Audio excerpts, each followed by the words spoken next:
But let's just dive. I mean, we're already doing it. Let's just dive in. Just do the label branding right now. Let's go. We can discuss the flavor profile, and then we'll get into the actual full review. But we're already hammering it, so we might as well just flow. That's true. So I agree with you that it seems like it's more of a pumpkin dessert on Thanksgiving feel, where it's I'm not just picking up pumpkin. Right. Also, I agree with you there. So with this, I feel like if you were a consumer at the bar, you walk up and you're like, hey, I've heard a lot about this. I want to try it.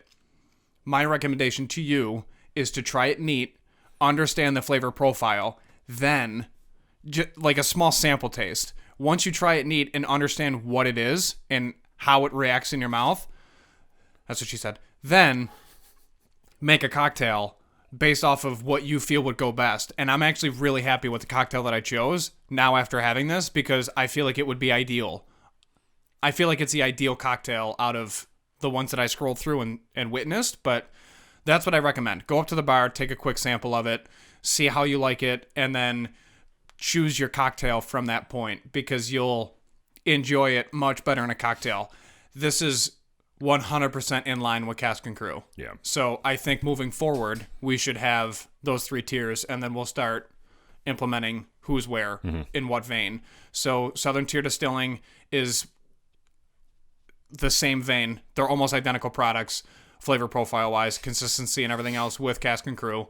Devil's River Coffee Bourbon is another vein, and then Screwball is another vein. And then when we keep trying different products, we'll put them in those 3 veins. I agree with that. I agree.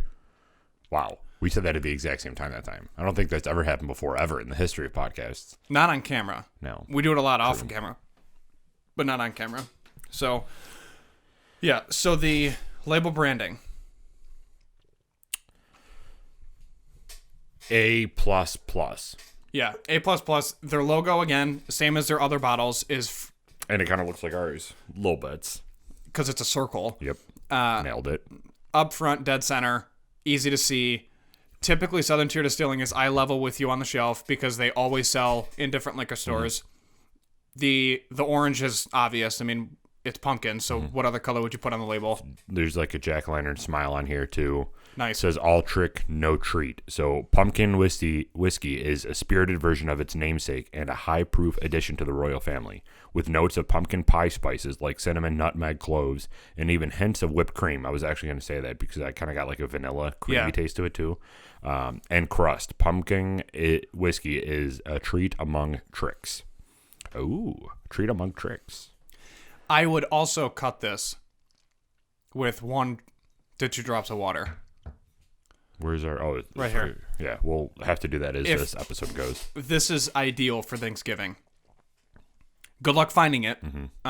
So, quick plug, hashtag not a sponsor, hashtag please be a sponsor. Tim at Elmo Wine and Liquor hooked us up with this bottle. Thank you again for setting it aside. This sold extremely fast. Once it hit the market, it obviously went to the major player restaurants and then whiskey bars. And then from there, liquor stores got a allotted amount and number of bottles. So having the opportunity to grab one was sensational. So thank you again. And it's perfectly priced. I wouldn't say it's overpriced by any means. How much was it? It was $28.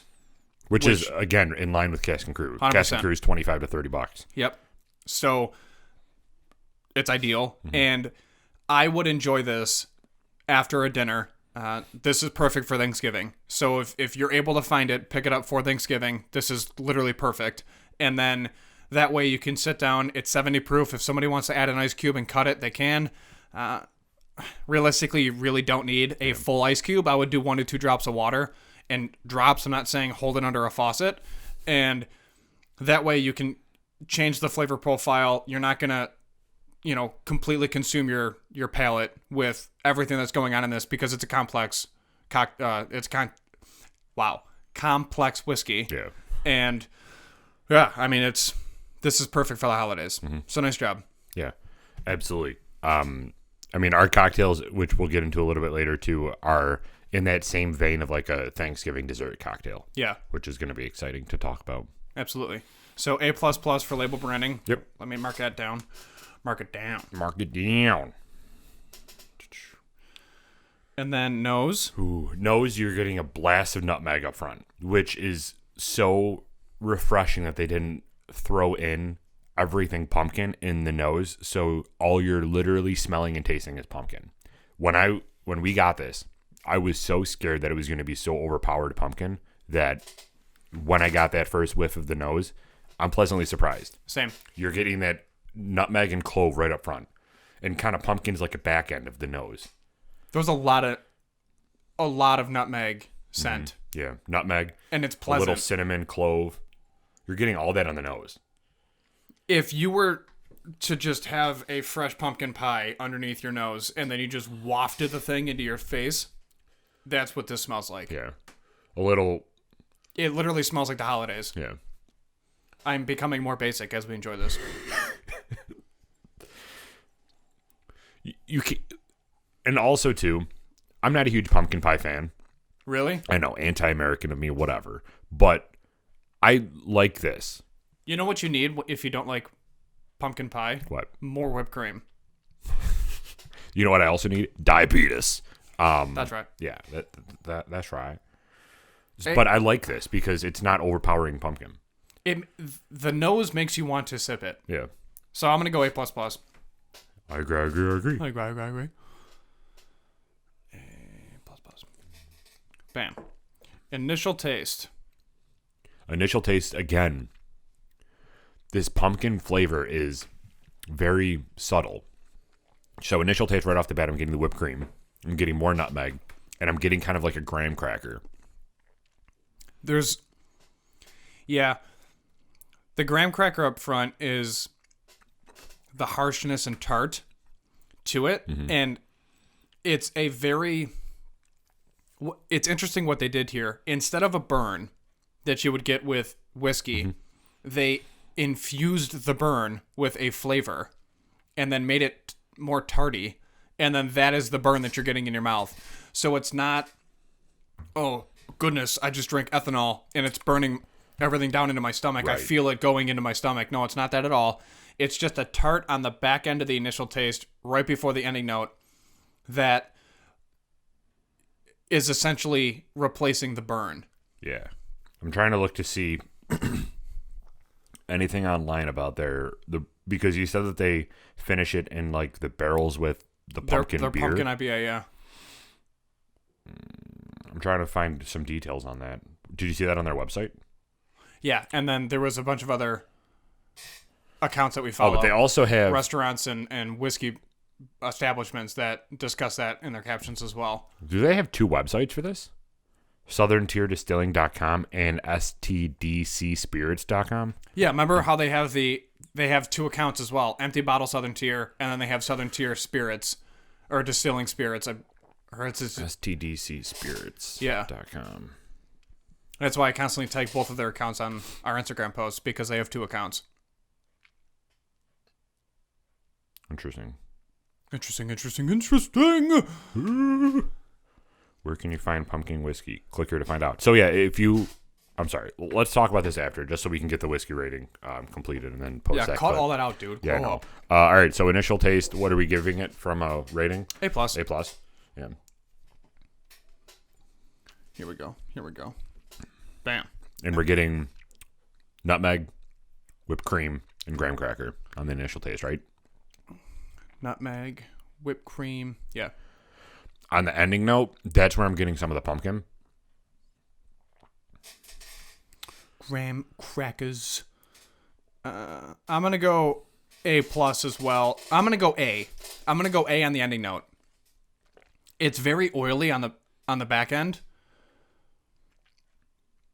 Yeah, it sticks around for a while. It does. And it's difficult to talk during the ending note and then the lingering aspect of it, because it coats your mouth with so much things. Yeah. Like it's very difficult to explain, but yeah, I would I'm going to go A in the ending note, and then you do pick up pumpkin, and it also lingers through your nasal cavity, so you're getting the nose also through the ending note. Are you getting like that whipped cream flavor is actually probably one of the more prominent flavors that I'm picking up in all this. Same. It's a cream of some sort. Yeah. That's what she said. The I'm gonna So go A. I'm gonna go pumpkin on the ending note and a hard A. And Like a heavy cream. yeah, but the whipped cream is more in the initial taste, and then it borders the ending note, but it's not. It stays in the initial taste. You get a different kind of cream in the ending note, and I don't know. I can't necessarily pick that up. I'm getting some vanilla as well in the ending note, Yeah. so I'm gonna mark that, but it's fairly faint. And final rating. This is surprisingly good for what I expected. Yeah, I didn't know what to think or feel going into this, so I'm pleasantly surprised. Yeah. Okay. No doubt. So final rating again as it relates to the tier that we have it in. Yeah. We're not going to say, because this isn't what you and I would gravitate to on a daily basis.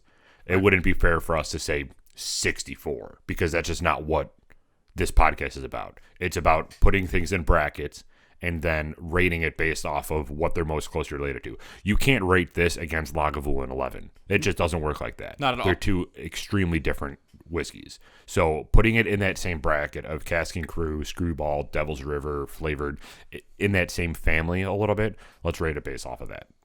Cool? I like it. All right. 3, 2, 1.